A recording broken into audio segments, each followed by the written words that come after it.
हाय, मैं रवि के बिंदास बोल में आपका स्वागत है। देखिए, इससे मौजूद है हम लोग भाजपा ऑफिस में और हमारे सामने बैठे हुए हैं मदन जोशी, मंडल अध्यक्ष भाजपा के पहले रहे हैं, प्रत्याशी हैं रामनगर से चेयरमैन के भाजपा की ओर से। स्वागत है आपका हमारे चैनल में। धन्यवाद रवि भाई।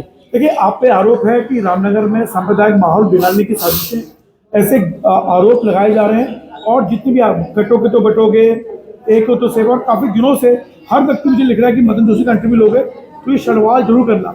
तो ये जो इंटरव्यू सिर्फ और सिर्फ सांप्रदायिक माहौल बिगाड़ने के दौरान चर्चा जो होगी सिर्फ उसी पर यह केंद्रित है, बाकी किसी विषय पर नहीं है। मदन जोशी जी, रामनगर एक छोटा सा शहर है, ठीक है। मेरी अक्सर आपसे बातचीत होती है, मैं हमारे मित्र भी हैं, और कई बार मैंने आपसे कहा भी है कि रामनगर छोटे शहर में ये नारे उचित नहीं है। तो एक हो तो सेफ है, बटोगे तो कटोगे, ये नारे क्या लगता है कि ये रामनगर के संदर्भ में उचित है? देखिए रवि जी, राष्ट्र हमारा प्रथम है और प्रधानमंत्री मोदी जी ने नारा दिया एक है तो सेफ है, और उसको योगी जी ने कहा बटोगे तो कटोगे। और उत्तराखंड के माननीय मुख्यमंत्री पुष्कर सिंह धामी जी ने लगातार इस बात को कहा कि उत्तराखंड की देवभूमि का स्वरूप हम नहीं बिगड़ने देंगे। और लव जिहाद हो, चाहे लैंड जिहाद हो, चाहे थूक जिहाद हो, तो खुलकर माननीय मुख्यमंत्री जी बोलते हैं। तो हम भारतीय जनता पार्टी के छोटे कार्यकर्ता हैं, सच्चे सिपाही हैं, और रामनगर के अंदर अगर हम इस बात की चर्चा करते हैं कि रामनगर एक छोटा सा शहर है और आप कहते हैं कि हमने सांप्रदायिक माहौल बिगाड़ने की कोशिश की है, तो आप बताइए ना, हमने कहाँ बिगाड़ने की कोशिश की है? हमने केवल अपनी जो संस्कृति है उसको बचाने के लिए हमने इस बात को कहा है। हमने किसी पे कोई आरोप नहीं लगाया। हम जो हमारी संस्कृति है, हमारे धर्म है, हमने उसको लेकर इस बात को कहा है कि बटोगे तो कटोगे। हमने एक सेकंड, क्या आपको लगता है कि जो आप ये बातें कर रहे हैं कि हमने अपने संस्कृति को बचाने के लिए कहा है, ये कहा है, क्या लगता है कि हमने बताइए ना कि धार्मिक मतलब क्या ऐसा कहा कि क्या मैसेज बताइए? यही जा रहा है ना, क्योंकि आपकी छवि ये है। देखिए, रामनगर में जो भी मजारे टूटी हो, सबसे पहले आपका नाम आता है, कट्टरवादी हिंदू छवि में आपका नाम आता है। आप पिछड़ी के मामले में सारा नाम आप लेते हैं कि बांग्लादेश की घुसपैठी यहाँ आ गए, तो ये नाम हर मामले में आपका ही नाम आता है ना। तो ये नाम टिकट लेने से पहले आ रहा है या पहले भी आता था? तो पहले भी आता था, आप पहले भी आता था ना, पहले से ही कर रहे हैं, पहले से आता था। तो आज अचानक ऐसा क्या हुआ कि कोई माहौल ऐसा खराब होने वाला? कहीं कोई माहौल खराब होने वाली हमने बात ही नहीं करी। रामनगर में गली गली में चर्चा होती है कि मदन जोशी अगर आ गया तो ये हमारे साथ ऐसा बुरा करेगा, इसलिए। और जो ये कटोगे तो बटोगे जो आरोप है, ये कहीं ना कहीं रामनगर के संदर्भ में मुझे भी ऐसा महसूस हो रहा है कि यहाँ ये नहीं बोलना चाहिए। और आपके बीजेपी के कुछ नेता भी लोगों में बोल रहे हैं कि अरे मदन जोशी गलत कर रहा है, कोई नारे यहाँ नहीं बोलनी चाहिए। देखिए, हमारे लोग भूल जाते हैं घटना को। जब बांग्लादेश की घटना हुई ना, टीवी में दिखाया, एक माहौल था, लोगों में आक्रोश था ना, आक्रोश। तो कुछ समय आक्रोश था, लोगों ने रैलियां निकाली, सब करा, लेकिन आज वो आक्रोश ठंडा सा हो गया ना, लोग भूल जाते हैं। लेकिन हम लोग उस चीज को भूलने वाले नहीं है। हमारा ही भूखंड था बांग्लादेश, और लोग कहते हैं तुम बांग्लादेश में क्यों पहुंच जाते हो? हमारा ही भारत का भूखंड था, पाकिस्तान भी हमारा भूखंड था। धीरे धीरे हमसे वो कट गया। आज वहाँ पर हिंदुओं की स्थिति क्या है, तो हमने इस बात को लेकर चिंता व्यक्त की है कि आज हमारे हिंदुओं की स्थिति क्या है। जो भूभाग भूखंड हमसे कटा है, तो वो बटने के बाद ही तो कटा है। हमने कहा बटेंगे तो कटेंगे। और वहाँ पर क्या स्थिति है? सुनो, रामनगर नगर पालिका का बांग्लादेश से क्या संबंध है? बांग्लादेश से ये संबंध है कि मैंने कहा कि अवैध रूप से बांग्लादेश से घुसपैठी आए, साहब पुतड़ी के अंदर आए ना, है ना, प्रूफ है, आए हुए हैं। आज माननीय मुख्यमंत्री मैं बताता हूँ, हमारे होने के बाद तो कार्रवाई हो रही है। कांग्रेस के समय आए, कार्रवाई हमारे समय हो रही है। मजार किनके समय बनी है ये पता है, मजारें हटा दी जाती हैं। आपको पता है कि पहाड़ों से जो लव जिहाद की घटना होती है, मजार जब टूटने का, मजार एक छोटा सा आपका मजार है, उसमें आप उसके नीचे कोई अवशेष नहीं मिलते, अवैध संरचनाएं हैं बगल में, उसमें कमरे बनाने का क्या मतलब? जो लव जिहाद की घटना होती है रात में, जो हमारी पहाड़ी बच्चियां हैं, जो भी नाबालिग बच्चियां हैं, किसी भी धर्म की हो, तो उनको वहाँ एक रात वहाँ पर रोका जाता है। ये ठेका मदन जोशी ने लिया है कि वो ठेका नहीं लिया, पूरी भारतीय जनता पार्टी का जो है सनातन का विचार है, ठेका नहीं लिया। लेकिन तो वहाँ पर जो रामनगर में जो नेता है, वो तो ये कह रहे हैं ना पीछे जाके। देखो, बांग्लादेश का मतलब ये है कि जो अवैध घुसपैठी आए हैं, अब वो बस से आए, बस से आने के बाद धीरे धीरे यहाँ पहुंचे और उन्होंने अपने सर्टिफिकेट बनाए, आधार कार्ड बनाया, पहचान पत्र बनाया, वोटर बने, अपना जन्म पत्र बनाया, सब कुछ बनाया। धीरे धीरे वो अंदर उन्होंने घुसपैठ की, जो भारी घुसपैठी हैं। उसके बाद वहां पर नशे का कारोबार बढ़ा, वहां पर चोरियां हुई, वहां पर डकैती हुई, वहां पर हत्या हुई, तो सारी घटनाएं होती है। बाद में खुलासा उन्हीं का नाम आता है। तो हमने ये कहा कि अगर रामनगर की सुरक्षा को लेकर मदन जोशी को चिंता चिंता है, अगर मदन जोशी उसको चिंता सुरक्षा को लेकर, जनता को लगता है कि मदन जोशी सुरक्षा के भाव के हिसाब से फिट बैठता है और हम लोगों की सुरक्षा की बात करता है, राष्ट्र के प्रति अपनी जीवन की परवाह न कर अगर मैं अपने धर्म को, सनातन को बचाने के लिए कार्य कर रहा हूं तो मैं सांप्रदायिक कैसे हो गया? कहने का मतलब ना, देखिए आप नगर ना मैंने हिंदू मुस्लिम क्या करा ये बताओ। जाना ना, आप नगर मंडल में है, ये जो आपने रहमतनगर की बात करी, आपने इसकी बात की बात कर रहे हैं, वो गांव का इलाका है, जैसे मैं भी आता हूँ, तो ये गांव वाली चिंता गांव का अध्यक्ष करेगा ना गवर्नमेंट मंडल का, या विधायक तय करेंगे, इसमें मदन जोशी क्यों कूद रहा है? ये सवाल है लोगों को, आपको कूदने की क्या जरूरत है इसमें? अच्छा, हम मतलब खुद ना खुद हम शांत बैठ जाएं, हमने कुछ नहीं करना है। गांव और शहर कैसी बातें कर रहे हैं आप? देश की, अपने राज्य की चिंता करें, देश और राज्य की। अब हमें अपने गांव की चिंता नहीं, कहीं हमारी बहन के साथ गलत हो रहा है तो हम पुछली को नहीं जाएंगे, हम मतलब यही नगर में ही रहेंगे तेरे में, हमें आप बात दोगे नगर के अंदर, हम कुछ नहीं करेंगे।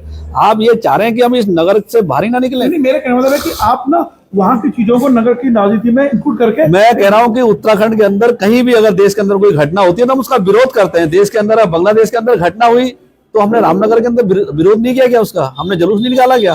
वो तो कह रहा हूँ। तो हम बांग्लादेश के अध्यक्ष, अब मैं वहाँ वो बांग्लादेश का अध्यक्ष थोड़ी, अब देखो कहीं कोई गलत घटना होती है तो विरोध होता है। लेकिन देखिए, आपके कारण आज मुसलमानों में तो खौफ है कि वो हर जगह कह रहे हैं कि मदन जोशी को हराना है, मदन जोशी को हराना है। उनका ध्येय अब किसी को जिताने के लिए नहीं है, अब उनका ध्येय मदन जोशी को हराने के लिए हो गया है। यानी कहीं ना कहीं आपने उन मुस्लिम वोटरों के अंदर खौफ का, भय का माहौल बना दिया है। हर कोई व्यक्ति सोच रहा है, जब भी चर्चा होती है नुक्कड़ में, हर मुसलमान आज ये कह रहा है कहीं ना कहीं, यार कि मदन जोशी जीत गया तो, मदन जोशी जीत गया तो वो तो रावण का माहौल खराब कर देगा, वो हमें जीने नहीं देगा, हमें यहाँ से बाहर निकाल देगा। देखिए, ये डर खौफ क्यों बनवाया आपने? ये डर खौफ देखो, आप इसको हिंदू मुस्लिम से जोड़ रहे हैं, इसको आप अपराधी से जोड़ो, उसे हिंदू मुस्लिम ना करें आप।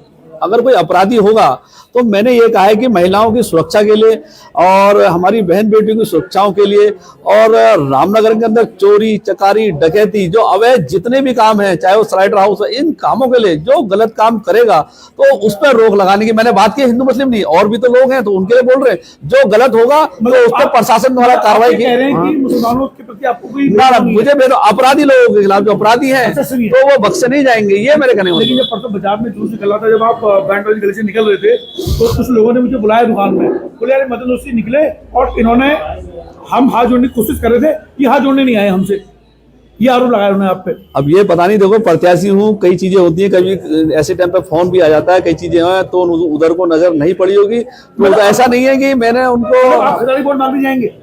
देखो अभी समय मिलेगा, अभी तो हमने स्टार्ट किया है। आज हम हनुमानगढ़ी थे, अब बम्बा गए रहे, भवानी गए, समय मिलेगा तो उधर से कोटदा रोड मांगने जाओगे। हम कोटदा रोड होते हैं, जो मिलेगा मांगेंगे वोट, उनसे क्या दिक्कत है? अगर वहाँ समय, लाल मस्जिद है, देखो ये हमारा पार्टी चुनाव संचालन समिति तय करती है और मैं तय नहीं करता हूँ। चुनाव संचालन समिति का बोर्ड लगा है, अभी मेरा बोर्ड यहाँ पर कहीं लगा होगा, वो बोर्ड लगाएंगे, जहाँ से लगाएंगे मैं जाऊंगा। अच्छा, मतलब आपने, मैंने तय नहीं करना। आप ये कहना चाह रहे हैं जो परसों हुआ तो आपने इंटेंशनली नहीं किया, जानबूझ के नहीं किया? ना मैं जानबूझ के नहीं करता। अब ठीक है, कोई अचानक कोई दुकान होगी, वो खड़ा होगा तो मैं अचानक फोन आ गया होगा। कई बार तो हमारे क्षेत्र में ऐसा होता है, लोग कहते हैं कि वो तो नहीं देख पाते हैं, तो वो नहीं देख पाए। आपके मन में मुसलमानों के प्रति को नफरत नहीं है, आप कहना चाह रहे हैं? अब ये मेरे, आप देखो हिंदू मुस्लिम को इसका रंग दे, मैंने कहा बोला किसी के लोग दे रहे हैं तो उनकी सोच। मैंने ये कहा है कि रामनगर की जो फिजा खराब करेगा उनके खिलाफ उनको बख्शा नहीं जाएगा, लैंड जिहाद में बख्शा नहीं जाएगा। देवभूमि का स्वरूप है, आप यहाँ आकर जानपुर का थूक जिहाद करेंगे तो उनको कहाँ बख्शा जाएगा? बाहर आकर। सर, रामनगर में किसने किया? मैं ये नहीं कह रहा हूँ, मैं बता रहा हूँ आपको।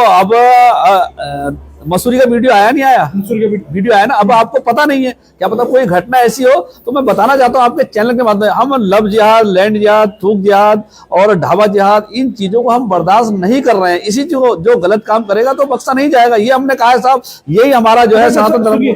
आपने जब ये अतिक्रमण हटा तो आपने, लोगों ने कहा कि ना मुसलमानों को हटाने के लिए, हाँ मैंने इसलिए हटाया, वो जो ठेले वाले थे अवैध रूप से हमारी जो माँ बेटी जाती थी उन पर बुरी नजर रखते थे, बुरी नजर। रामलीला के दिन भी मैंने मैं पुलिस से तो कहा, रामलीला के अंदर प्रति सभा रामलीला थी, मेरे पे लोगों के मैसेज आते हैं। अब लोग मुझसे कहते हैं, मैं जनसेवक हूँ, जनता की सेवा कर रहा हूँ। उन्होंने कहा साहब, डंगवाल बिल्डिंग के सामने एक चाय की दुकान है, वहाँ अवैध रूप से रात को 1-1, 2-2 बजे लोग बैठे रहते हैं। और जब रामलीला को हमारी पहाड़ी महिलाएं जब देखने जाती हैं तो छिटाकसी करते हैं।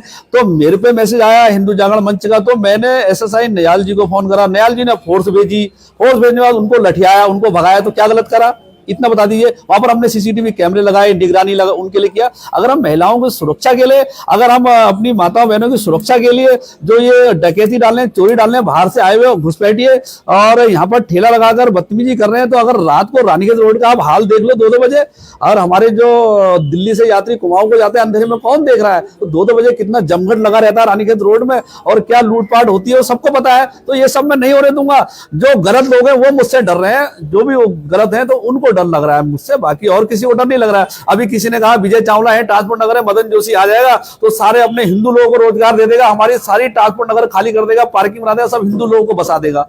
तो ये चर्चा उन लोगों में है जो लोग ये अफवाह फैला रहे हैं। और मेरा कहना है कि मैं अपनी महिला समूह को, महिलाओं को हर घर से एक व्यक्ति को रोजगार मिलेगा जो ये लोग नहीं दे पाए, हर किसी को रोजगार दूंगा, हर परिवार के घर को। जोशी जी मैं एक बात कह रहा हूँ ना, आपने कहा कि आप मुसलमानों के प्रति आपके में भाव नहीं है, लेकिन जो कल मजार टूटी है सुबह सुबह, हाँ वो चोट पे आप कह रहे हैं कि मैंने मजार टूटवाई, क्या मैंने ये देखो, मैंने ये नहीं कहा, मैंने ये, अब इसको विषय को सुनो। मैंने भाषणों में लाइव में कहा कि लोग कहते हैं कि हमने काम नहीं किया, सड़कें बिजली पानी होते रहेंगे, तो मैंने कहा माननीय पुष्कर सिंह धामी जी की टीम के साथ हमने काम कर पूरे रामनगर को मजार मुक्त बनाया।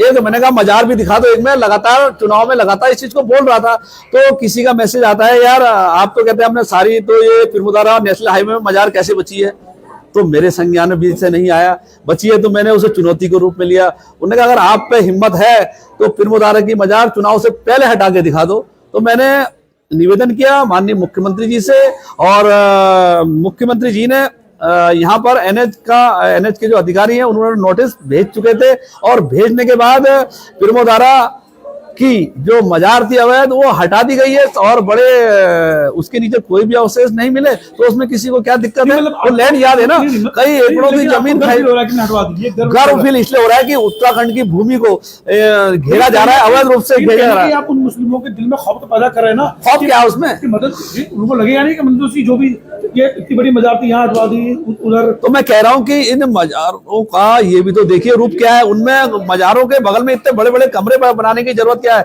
मैं कह रहा हूँ लव जिहाद में जब जो नाबालिग होते हैं, हम काम कर रहे हैं 18 साल से इस लव जिहाद के मामले में, तो उनको एक रात वहां पर ऐसी जगह जहां पर आप ये कह रहे हैं कि 18 साल पहले से आप काम कर रहे हैं, 18 साल पहले से काम कर रहे हैं इन चीजों पे, इन जो लव जिहाद वाले मामले में, जो महिला, हमने कई महिलाओं को बचाया भी है, कई बच्चों को हम लेके आए हैं पहाड़ से, कई बच्चे जो है लापता हो गई है, कई बच्चों का पता नहीं है। लेकिन कांग्रेस सरकार में ये लूट खसोट, आज अगर धामी जी उत्तराखंड सरकार में अगर बच्चों को बचाने के लिए लव जिहाद लैंड जिहाद पे काम कर रहे हैं तो क्या दिक्कत है। ठीक है, इस वाले मामले में तो मैं आपके साथ हूँ कि मैंने देखा है कि, तो मैं जानना चाहता हूँ कि कोई नाबालिग लड़कियां हैं, अगर मेरे पास कोई खबर आती है सबसे पहले मदन जोशी को फोन करता हूँ। बाकी जो बीजेपी के यहाँ कार्यकर्ता नेता हैं वो इस मामले में बसते हैं। इस बार तो मैं आपको साधुवाद देता हूँ कि आपने कई नाबालिग लड़कियों को बचाने के लिए खुले काम किया। और देखिए इसमें तारीफ है कि कम से कम 8-10 लड़कियां ऐसी थी, नाबालिग लड़कियां, जिनका आपने मीडिया में आने भी नहीं दिया नाम, और उनको बचाया आपने, कई महिलाओं को हमने बचाया, पुलिस को बताया, साधुवाद है। लेकिन सर होली के दिन एक अंदर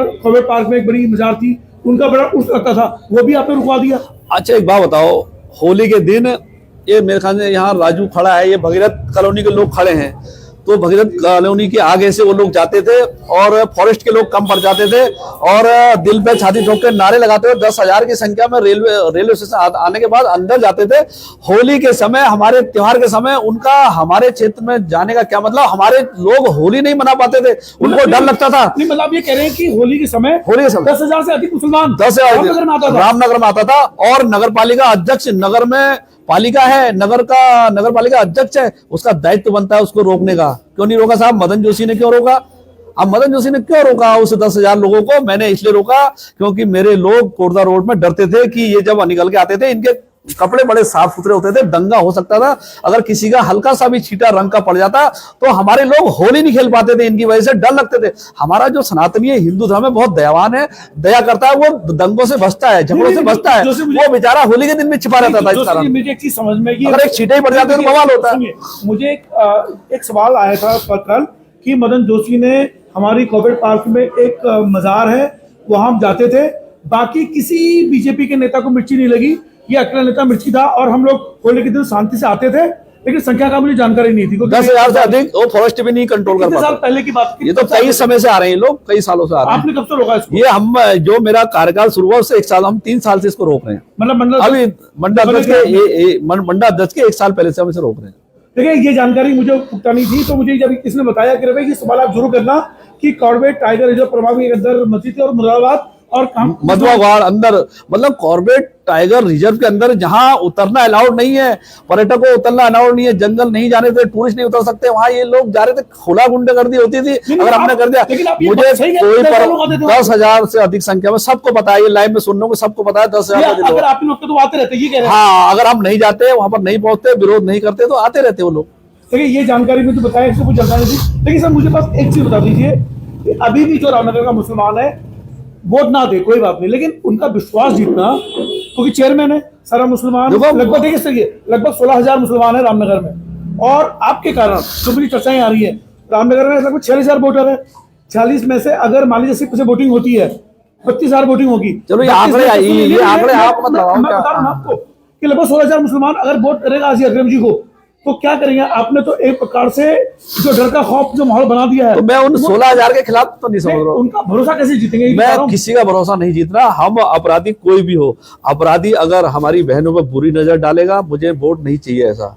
अगर अपराधी डकैती, हत्याएं, लूट करेगा तो मुझे ऐसा वोट नहीं चाहिए। ऐसे लोगों के मदन जोशी खुला खिलाफ बोलने वाला है, मुझे चुनाव से इसका कोई लेना देना नहीं है, मुझे कोई फर्क नहीं पड़ता, मुझे ऐसे वोट भी नहीं चाहिए, मुझे ऐसा वोट नहीं चाहिए, मुझे ऐसा वोट नहीं चाहिए जो मेरी माँ बहनों के खिलाफ हो, महिलाओं के सुरक्षा के खिलाफ हो। मुझे ऐसा वोट नहीं चाहिए जो हमारे इस रामनगर के अंदर फिजा को खराब करो। अगर आप मुझे नगर पालिका अध्यक्ष, अगर इस बार जनता ने चुनाव हाथा, मुझे आप बैठा के देख लीजिए, एक दंगा हो जाए रामनगर अंदर और मैं यहीं बैठा हूँ, आप यहीं बैठे हैं। विल पावर होनी चाहिए आपके अंदर। अभी भी दंगा कहाँ होता है? विल पावर हो, अब पता है ना सरकार हमारी है करके, हमारी सरकार है ना, और हमारे लोग हैं, भारतीय जनता पार्टी संगठन सब लोग मिलके काम को करते हैं। मदन जोशी अकेला नहीं। आप ये कह रहे हैं कि सरकार कांग्रेस की होती? वाह, कांग्रेस सरकार में कैसी बातें करो? कोई अपराधी पकड़ लो तो ऐसी थाने के अंदर से मौलवी लोग जाते थे, खींच के ले आते थे, अपराधी ऐसी छूट जाते थे, कोई जमानत का मतलब ही नहीं होता था। नहीं, ये बहुत बड़ा आरोप लगा रहे हैं। हाँ, आप ये कह रहे हैं, देखा है। नहीं, आप ये कह रहे हैं कि अपराधी होता था, ऐसे खींच के ले आते थे मौलवी आपके थाने में? हाँ, थाने बैरंग खोल के खींच के ले आते थे कांग्रेस सरकार। कौन पूछ रहा है? मजाक कर रहे हो? मजाक नहीं, सीरियस है ये। ऐसी खींच के मेरे कि सामने घटना हुई और एक मामला हुआ तो वो आए, निकल के वो बैरंग खोली, वो खींच के ले आए। कांग्रेस सरकार में तो ऐसा माहौल होता था। आपको जोशी जी, आप ही जानते लोकतंत्र का मजाक हो रहा मजाक शुक्रवार के दिन ये बताइए, नमाज की छुट्टी दे दी जाती है सचिवालय में, मजाक नहीं था? और उत्तराखंड में मुस्लिम यूनिवर्सिटी बना के बात कांग्रेस सरकार करती थी, ये मजाक नहीं था क्या? सर वो राज्य स्तर की बात है। मैं और राज्य स्तर क्या मतलब? मैं सुनो, अगर मुस्लिम यूनिवर्सिटी रामनगर बन जाती तो क्या करते? नहीं, मैं रामनगर की बात करूँ ना। आपने ये कहा कि इस समय जब सरकार थी अंदर, क्या ये रामनगर में हुआ कि कोई आया मालूम? हाँ, रामनगर थाने के अंदर की घटना है, इनकी सरकार में आए और मेरे सामने की घटना खींच के ले गए। देखिए, अगर रामनगर में वास्तव में ये हुआ, ये कांग्रेस सरकार में बड़ा मनोबल बड़ा है। आज आप बता दिए, आज क्यों नहीं घटनाएं हो रही हैं, आज घटनाओं में क्यों कमी आ रही है? आज अखबार में आपको आए दिन देख रहे होंगे, आज पता लग रहा है पहाड़ों में भी, हर जगह आज अखबार में ज्यादा रहा, नहीं तो अखबार वाले भी छापने में डरते थे। आज सब लोग लिख रहे हैं, आज यहाँ से रोज कोई ना कोई घटनाएं पकड़े, लोगों में, जनताओं में जो है जागरूकता आई है और महिलाओं में जागरूकता आई है। और हमारी नाबालिग बच्चों को आप झूठा नाम बताकर, बहला फुसलाकर, गलत नाम बताकर उसे आप जो है, बहुत देर हो जाती है, उसके बाद पता लगता है। देखिए, अगर मान लीजिए कोई लड़की जानती है, बालिग है, 20 साल की लड़की है, वो जानती है कि लड़का मुसलमान है, और तब उसके साथ नहीं, देखो उसके साथ गलत, वो जानती नहीं, अगर उसे नाम पता होता मतलब ही नहीं होता। ये हमारे संस्कार नहीं है सनातन धर्म में। हमारी माताएं बहनें लक्ष्मी का रूप होती हैं, उन्हें पता है कि हमने कहाँ रहना, क्या रहना, कोई महिलाएं गलत नहीं होती। दावा कर रहे हो कि वो छुपा के करते हैं। उनका नाम अभी भी देख लो, उनके दुकान के नाम। अभी चिड़ियापुर जाओ आप, शिवा ढाबा, चिड़ियापुर आगे मैं कह रहा हूँ ना, ढाबा यहाँ भी ऐसे। उनने का एक क्या गया, उनने का भरत इलेक्ट्रॉनिक, नाम तो सब भारत टेंट नहीं। मतलब मैं आप लाइक करने वाला हूँ, मतलब आप ये कह रहे हैं कि रामनगर के संदर्भ में जो आप ये बातें कर रहे हैं, लग रहा है कि वास्तव में रामनगर में चीजें हो सकती हैं। रामनगर में चीजें हो सकती हैं, ये हो रही हैं, तभी तो हम कह रहे हैं कि रामनगर को, हमने जो रहमत नगर वाली बात कही, मैंने बार बार इस बात को कहा कि बाहर से आप आए और रहमत नगर बना। सुनो, रहमत नगर बना, अब वोटिंग हो गई साहब, वोटिंग हुई। अब वोटिंग में कौन जीतेगा? बाहर से आए हुए, अगर उन्होंने 5,000 वोट बना लिए तो कौन प्रधान बनेगा? वही तो बनेगा ना। ऐसी धीरे धीरे रामनगर का भी ये हाल है। आज नगर पालिका चेयरमैन कौन है? रहमत नगर बनने में क्या देर है? बताइए क्यों नहीं बदल पा रहा है एक चेयरमैन, पूर्व पालिका अध्यक्ष मोहम्मद अकरम क्यों नहीं बदल पा रहा है? इसका डेमोग्राफी चेंज है, मतलब डेमोग्राफी चेंज की बात नहीं डेमोग्राफी चेंज है। नहीं आपकी 2018 में आपकी लोग टूट जाते हैं, नहीं, फिर कितने भी टूट जाते, कितने भी टूट जाते बनेगा। उससे पहले और टूटे क्या? मतलब ही नहीं होता, कभी टूटे ही नहीं, इससे पहले टूटते आ रहे हैं। इतिहास में कमल का फूल आज तक खिला नहीं, इतिहास में लोगों को पता नहीं। हम तो कह रहे हैं पहली बार कमल खिला दो एक बार, उसके बाद देखिए हमारी राम की नगरी न धर्म नगरी आपका रूप दिखे। नहीं, लेकिन आप ये जो कह रहे हैं ना कि हमें जिता दो, ये इनकी हमें नहीं, हम कह रहे हैं कमल का फूल, कमल का फूल, कमल हम नहीं कह रहे हैं। हम मैं क्या, आपने कहा कि रामनगर की डेमोग्राफी चेंज हो रही है। हाँ, डेमोग्राफी चेंज हो रही है, तो डेमोग्राफी चेंज करने के लिए चाहे वो रामपुर का मगावल का कोई मुसलमान कहीं भी आके रह सकता है। कैसे रह सकता है? कानून बनाए ना, फिर कैसे रह सकता है साहब? कानून तो बना ही रहे ना, वो कानून बताओ कैसे रह सकता है? डेमोग्राफी चेंज होने के बाद अब हमने क्यों नहीं बनाया साहब? नगर पालिका के अंदर फर्जी बोर्ड क्यों अब क्यों रुक गए बनना? जब से जब प्रशासक का कार्यकाल आया तब से कोई फर्जी बोर्ड नहीं बना। उससे पहले से ये बोर्ड बना रहे थे, बढ़ रहे थे, 4-5 हजार बोर्ड इन्होंने बनाया है अवैध रूप से। तो बोर्ड की जांच हो रही है, और जो दो तरफ बोर्ड, इनका पुछड़ी बोर्ड है, रहमत नगर बोर्ड है, तेलीपुरा बोर्ड है, और नगर में ही बोर्ड है, तो ऐसे लोग पर कार्रवाई भी होगी। मतलब आप कह रहे हो कि जो बोर्ड इनका खटारी में है, उस सुविधा विशेष का, वो बोर्ड गांव में भी जा रहा है। हाँ, वो आपका काम है ना रोकना, सरकार वो विधान तो रोक तो रहे ना। अब देखो विधानसभा, अब ये पता लगा, अभी जब हमें पता लगा तभी तो बात खुली, जब विधायक जी के यहाँ जब टाइम बड़ा जब ये हटे, जब विधायक जी के यहाँ ये लोग आधार कार्ड बनाने आए तब पता लगा। और एक आया, कोई बात नहीं, 2 आया, वहां तो भीड़ लग गई लाइन। तो मैंने कहा ये क्या? अब क्या होता है कि कोई लड़की माना पुछड़ी की है, उसकी शादी मुरादाबाद हो गई, ठीक है, अब वो जवाई हो गया उसका ना, वो यही ले आए तो उसको जवाई पूरा कहा जाता है। तो सारे जवाई तो यही आ गए, फिर उसको जिप्सी दिला दी, टंडेरा जो होती है ना, 40-50 हजार की दिला दी, तो यही काम हो गया। अब उसने पत्नी के आधार पर उसका आधार कार्ड बनाया, उसका बोर्ड बनाया, उसका बना, फिर वो अपने पूरे परिवार को ले आया। तो धीरे धीरे धीरे करते तो ये है, ये चीज है, तो ये बोर्ड बढ़ता है ना, इससे नगर पालिका फर्क पड़ता है। सुनिए, अगर कोई मुस्लिम परिवार में कोई लड़की अपने जवाई को यहाँ लाती है और वो कर रही है, वो बोर्ड बनाते हैं ना, बोर्ड वो हाँ, ये मैंने कही है, तो इसमें नगर पालिका का बोर्ड बनाता है। तो इसमें आपको क्यों आपत्ति है? आपत्ति हमें यह है कि इससे डेमोग्राफी चेंज हो रही है और मतदाता जो है बढ़ रहा है और उनके वोट बढ़ रहे हैं, तो कहीं ना कहीं हमारा जो मत है वो कहीं घट रहा है। कहीं ना कहीं दिक्कत होती है। अनुसार गलत कैसे हो भाई? कोई भी बेटी अपने जो घर में लेके आ रही है, कौन लाती है बताइए जरा, कौन लाती है? कि कितने लोग लाते हैं? 1, 2, 3, मतलब हजारों लोग। ये क्या बात है? कौन लाती है? बताना चाह रहा हूँ। आप ये कह रहे हो कि ये साजिश है? आप ये साजिश हो रही है, साजिश तक बढ़ाया जा रहा है ना। हमारे रामनगर में रोजगार के काफी स्तर है। का विषय है कि क्या जो मदन जोशी इस बात को कह रहे हैं कि अगर 1-2 बेटियां ला रही है, अगर बाकी सारी जो महिलाओं की जो जवाई यहाँ आके यहीं पर अपने जवाईपुरा क्यों कहा? हाँ, तो रामनगर में बहुत चर्चा है जवाईपुरा नाम से। जवाईपुरा मतलब सारे वहाँ के जवाई सब यहीं बस गए हैं। अब वो बोर्ड करेंगे सारे, तो पूरी चर्चा है। ये मैं पहली बार सुन रहा हूँ। तो क्या वास्तव में जो नहीं लाइव देख रहे हैं कि जवाईपुरा नाम से चर्चा में है? ये आने वाला है अभी। तुम आगे अगर सुनो, आपने बनाया है? ये हमने नहीं बना हुआ है, सबको पता है, लोगों नाम यहाँ जवाईपुरा बसा एक आदमी का। आपको पता नहीं क्यों नहीं पता अभी तक। तो मैं कह रहा हूँ अगर इस बार दोस्त मुझे आपने पहले क्यों नहीं बताया? आज तक सुनो, आपको ये नहीं बताया। देखो मैं आपके उसमें तो मेरा इंटरव्यू देने का मन ही नहीं था। लोगों ने आप पे इतने आरोप लगा दिए हैं कि आपको लगता है कि मदन जोशी रवि का खाली आपका पहला इंटरव्यू है ना, ये पहला इंटरव्यू है ना। लोग सोच रहे हैं कि आप मेरी मित्रता है, लेकिन मैंने रवि भाई आपको कहा नहीं, मेरा मन नहीं था। मैंने कहा इस चुनाव में लोग जब आरोप लगाते हैं, रवि भाई आप सच्ची पत्रकारिता करते हैं, मान लो आप सच्चे हैं दिल से, आपका बेटा भी सामने है, सब लोग सामने हैं। आप जैसा मैं नहीं, आपकी वो पीढ़ी, आप ईमानदारी से पत्रकार करते हैं। आपको पता है कि मदन जोशी नेक इंसान है, आप मेरे साथ रहे हैं, लेकिन मैंने आपसे कहा मैं इंटरव्यू नहीं कर सकता क्योंकि आप पे लोग उस चीज का आरोप लगा रहे हैं। लेकिन आपने जो ये मजबूर आज मुझसे किया कि इंटरव्यू लेना है, तो मैंने कहा दूंगा। मुझे तो लोगों के ना लोग कह रहे थे कि यार ये बत्ती जो है एक होते से बैठोगे, लेकिन आप मुझे लगा लेकिन आप बचाव कर रहे हो कि लेकिन रामनगर में कटोगे तो बैठोगे, एक होते से यार ये बताओ थोड़ा सा रही भाई, बटोगे तो कटोगे। मेरे भारतीय जनता पार्टी के सारे लोग हैं, सब बैठे हैं ना। अब ये बटोगे कटोगे, अगर ये बढ़ जाएंगे तो दिक्कत नहीं आएगी क्या? वो फिर नहीं, अगर बटो कटोगे मतलब अगर हम बढ़ गई ना यहाँ, तो वही तो कह रहा हूँ। सुनो, अगर हम बढ़ गए तो नगर पालिका में भ्रष्टाचार बढ़ गया। अगर हम बढ़ गए तो नगर पालिका में फिर वही भ्रष्टाचार जो एक दूसरे पे दोनों पार्टी लगा रही है। 1100 करोड़ कहाँ है, वो कह रहा 15 करोड़ कहाँ है। फिर वही जो पालिका अध्यक्ष, जो लोग समस्या सुनने जाते हैं तो सिगरेट का धुआं लेके अपने पास आते हैं। फिर वही पालिका घिसी पिटी, फिर वही सड़कें, फिर वही चीज, फिर वही पुरानी नगर पालिका। पालिका। तो ये बटोगे कटोगे हिसाब ये है। अगर हमारे वोट बटेंगे तो दिक्कत आएगी। तो आज एक षड्यंत्र के तहत मदन जोशी को रोकने के लिए कई लोग एक हो गए। आप देख रहे हैं जगह जगह बाजार में बैठ रहे हैं, कई चीजें अफवाह उड़ा रहे हैं, कई चीजें ऐसी अफवाह हो रही है आप सोच नहीं पाओगे कि मदन जोशी को खाली बलात्कारी कहना और रह गया, मात्र सब कह दिया इसने, नशेड़ी, जुआरी और क्या क्या होता है, मतलब भूल जा रहा, मतलब अब अवैध वसूली, सूखा नशा बेच दो। सूखा नशा, उन्हें सूखा नशा, गीला नशा। अरे मेरा परिवार, मैं मदन जोशी, हाँ, आपके पीछे नेता फैला रहे हैं ना, बीजेपी मुझे बना रहे हैं ये देखो कुछ लोगों ने मुझे व्यक्ति मिला जिसने जहाँ आपने कहा कि मैं हाथ जोड़ के गया, मैं पार्टी का बैंड बाजी वाली गली में मैं गया था, तो जहाँ आपका निकला था तो मुझे कुछ मुस्लिमों ने बुलाया, बोले रवि भाई ये व्यक्ति देखो ये बिना हाथ जोड़े निकल गया।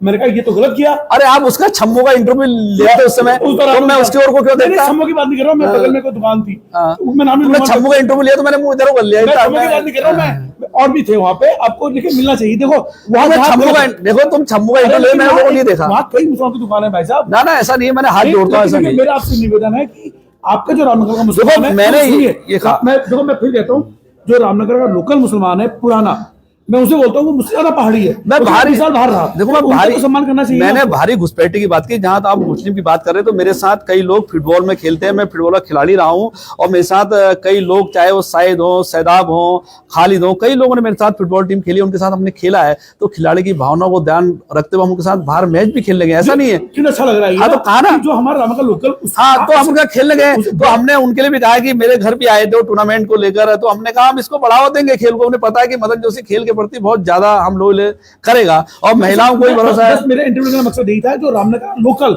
जो बरसों पुराना मुसलमान है, तो वो कहाँ डर रहा है? हाँ, उसको डर कौन रहा है? वो नहीं डर रहा है, आप कह रहे हैं बाहर आने वाले डर अपराधी रहा है ना। हाँ। अपराधी डर रहा है, जो फैला रहा है इस टाइप की हरकतें। आपको पता है कि 28 साल हमें भी राजनीति में हो गए, वार्ड अध्यक्ष से मैंने राजनीति शुरू करी, आज मैं यहाँ पर पहुंचा हूँ, तो पार्टी ने ऐसे छोड़ दिया। मैं कोई सड़क छाप नेता हूँ क्या? नहीं, तो पार्टी का हूँ ना, नगर अध्यक्ष भारतीय राष्ट्रीय पार्टी का हूँ ना। सड़क छाप नेता नहीं होते, मेरे मित्र नहीं होते। तो फिर आज इतना लोग, अच्छा ये बताओ, जोशी जी सुनो, मुद्दा कहा था जब वहां गए तो उस व्यक्ति ने बताया कि यार ये व्यक्ति तो सूखा नशा बेच रहा है। हाँ। कौन बोले? मदन जोशी। किसने कहा? फिर मैंने कहा अभी मुझे सुनो, बीजेपी का एक नेता ने बोला, मैं कौन नेता है अब मुझे नाम लूंगा नहीं यहाँ पे। अच्छा सुनो, लेकिन मुख्यमंत्री के विरोध में शामिल था बाहर। अभी हमारे रामनगर में अगर मदन जोशी के बारे में पता करना, तो इतने फड़ खोके होते हैं ना, पान खोके, हाँ, तो सारे मिल जाएंगे, वाइन शॉप वाले मिल जाएंगे, एक एक की पोल खुल जाएगी। लेकिन मदन जोशी का एक आदमी नहीं कह सकता कि मेरे यहाँ से बीड़ी सिगरेट भी लिया हो। वो तो आपकी सच्चाई है ना, मैं ये नहीं कर रहा ना। तो ये तो दुष्प्रचार, हमारे नरेश बंसल जी आए राष्ट्रपति तो कह गए कि देखो कार्यकर्ताओं, दुष्प्रचार से घबराने की जरूरत नहीं, चुनाव का समय है, आरोप लगते हैं, इन्होंने मोदी जी को नहीं छोड़ा, मोदी जी की माता को नहीं छोड़ा, योगी जी को नहीं छोड़ा। जब मोदी जी चाय बेचने वाला प्रधानमंत्री बन सकता है, जब मेरे पिताजी का इंटरव्यू हुआ, आज ये दूध बेचने वाला, मैंने 14 साल की उम्र से पिताजी के साथ दूध बेचने का काम किया, आज ये दूध बेचने वाला नगरपालिका अध्यक्ष बनने जा रहा है। ये जनता मान रही है, दूध बेचने वाला, चाहे देखो दूध बेचने, मैंने नशा नहीं बेचा, मैंने दूध बेचा है, मैंने घर घर दूध बेचा है, लोगों को पता है, और लोग जानते हैं कि मदन भाई ने हमारे यहाँ दूध दिया है। लाइव देख रहे हैं, कल्पना कीजिए वो दौरान जब ये साइकिल में जाते थे सुबह 4 बजे और दूध बांटते थे आप, तो दूधिया भी बोला कि आपको, हाँ मुझे रिश्तेदार रहते हैं, उन्होंने बोला तो दूध बेचते रहे यार। तो क्या मैंने गलत? अगर मैं दूध क्या शर्म काम कर रहा हूँ, आप सही तो काम में क्या? मैं दूध बेचने के बाद दूधिया का बेटा, सुनो, जब दूध की साइकिल होती थी तो 2 कंटर होते थे, बीच में 1 कंटर और होता था, तो उसके बाद 2 कैने होती थी, हम दूध देते थे। उसके बाद फिर हम घर में आते थे, कंटरों को धोते थे, साफ करते थे। फिर दिन में सोने की आदत जो मेरी है वहीं से पड़ी है, 2-3 घंटा हम सोते थे, 1-2 घंटा, फिर सुबह 4 बजे फिर निकल जाते थे। दूध निकालते भी थे आप लोग? दूध नहीं, दूध तो गाँव वाले निकालते, उनसे भर के हम लाते थे। अच्छा दूध, हाँ तो घर घर हम बांटते थे। आप छोटी सी साइकिल में आते थे? तो मेरी जो मैथ अच्छी हुई ना, जो मेरी मैथ अच्छी हुई इसी से हुई। मैं मतलब मैथ में एकदम जोड़ लेता हूँ कि 10-15 मतलब 25, तो मैं हम महीने का रजिस्टर बनाते थे, तो मेरी मैथ भी बहुत अच्छी, वहीं से हम हिसाब करते थे, महीने में कागज की पर्ची बनाते थे, देते थे। तो ये हमारा, ये मेरा परिवार, राष्ट्र को समझते। मेरा बड़ा भाई आर्मी में है, सैनिक में, हमारे सैनिक में है ना, आर्मी की सेवा देकर आया। मेरा छोटा भाई फुटबॉल में राष्ट्रीय स्तर, अंतर्राष्ट्रीय स्तर प्लेयर है, योगी जी ने उनका नाम लिया ना, हम भी सेवा कर रहे हैं। तो हम जब परिवार हमारा ऐसा है, और जो आरोप लगा रहे हैं, और मेरा उन कार्यकर्ताओं से, जनता से भी आपके लाइव से निवेदन है, ऐसे लोगों को आपको जवाब देना पड़ेगा। जो लोग ये गंदे आरोप लगाते हैं, तो मुझे तो शर्म आती है। यार देखो जोशी जी, देखो जोशी सुनो, देखो सूखे ये जो नशे वाली जोशी कोई बात नहीं जोशी, तो छोड़ो कोई और बातें करते हैं। जैसे देखो ऊपर वाला तो देखेगा, वो नशे वाले पे तो मैं आप पे भरोसा करता हूँ, कोई दो राय नहीं है। क्योंकि जब मुझे उस व्यक्ति ने बोला, मैं साफ बोला, हाँ सांप्रदायिक नारे वो लगा रहा है, मैं ये मानता हूँ, पर वो नशे वो मैं उसमें गांड मैंने को भूल गया है। तब उन्होंने बोला कि तुम्हारी बीजेपी के नेता है और उस बीजेपी के नेता को शर्म आनी चाहिए, उसका नाम मैं लूंगा तो खैर मैं उस व्यक्ति का नाम लूंगा चुनाव के बाद, जिसने बोल के गया उस व्यक्ति का नाम, तो शर्म आनी चाहिए। और आप मुख्यमंत्री करीबी आप नेता थे जोशी जी, टेंशन मत लो, ये दुनिया देख रही है, वक्त देख रहा है। नशे वाले मामले में तो मैं आपको मैं जरूर कह सकता हूँ कि जो व्यक्ति जब आपने निखारा था, फिलहाल अरे जोशी देखिए ऐसे लोगों को जनता जरूर जवाब देगी। मेरी पत्नी ने मुझसे कहा कि इतने बुरे बुरे आरोप आप पे ये लोग लगा रहे हैं, और ऐसे लोगों का भगवान जो है उसको देखेगा। मुझे अपने दोनों बेटी की सौगंध है, अपनी पत्नी की मुझे सौगंध है, अगर मैंने अपने लाइफ में कभी ये काम किया होगा, मैंने नहीं किया, कभी ये काम मैंने नहीं किया।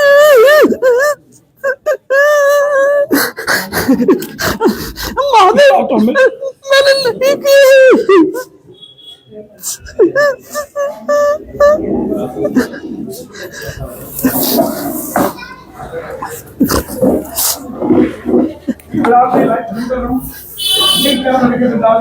लेकिन वक्त में मुझे नहीं पता था कि ये यहाँ पे पहुंच जाएगा, लेकिन सांप्रदायिक माहौल में लेते लेते ये बात यहाँ तक पहुंच गई है। आप देखते रहिए बिंदास बोल। जय उत्तराखंड, जय भारत।